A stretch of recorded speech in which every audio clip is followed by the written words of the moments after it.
राधे राधे। भक्तमाल भाग 2। भक्तमाल के प्राकट्य की रोचक कथा।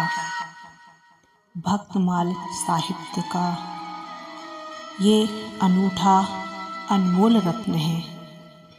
यह भक्तों को अत्यंत प्रिय तो है ही, साथ ही भगवान को भी प्रिय है।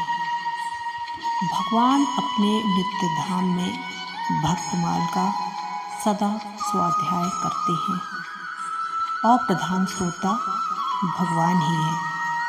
जैसे भगवान का चरित्र अति प्रिय है, वैसे ही भगवान को भक्तों का भी चरित्र परम प्रिय है। भगवान अपने से अधिक भक्तों को आदर देते हैं। मोरे संत अधिक कर लेखा, मोरे मन प्रभु अस विश्वासा, राम ते अधिक राम कर दासा।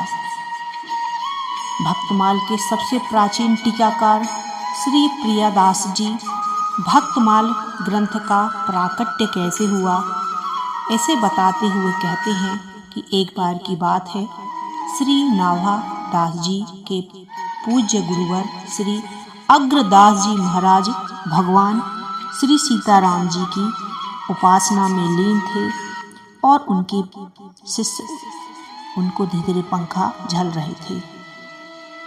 उसी समय अग्रदास जी का एक शिष्य जहाज द्वारा समुद्र की यात्रा कर रहा था और एकाएक वह जहाज भंवर में फंस गया और उसने इस संकट से मुक्त होने के लिए श्री गुरु जी श्री अग्रदास जी का स्मरण ध्यान किया। गुरु जी का ध्यान भग्न हुआ।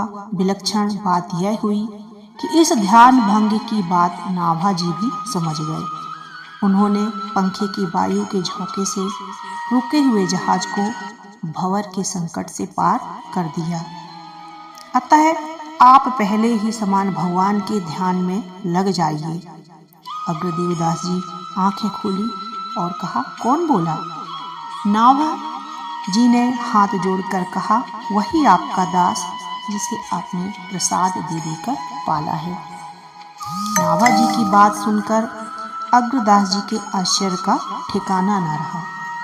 सोचें आप कि समुद्र में होने वाली घटना का उन्होंने प्रत्यक्ष कर लिया और यहीं से बैठे बैठे उन्होंने जहाज की रक्षा कर ली।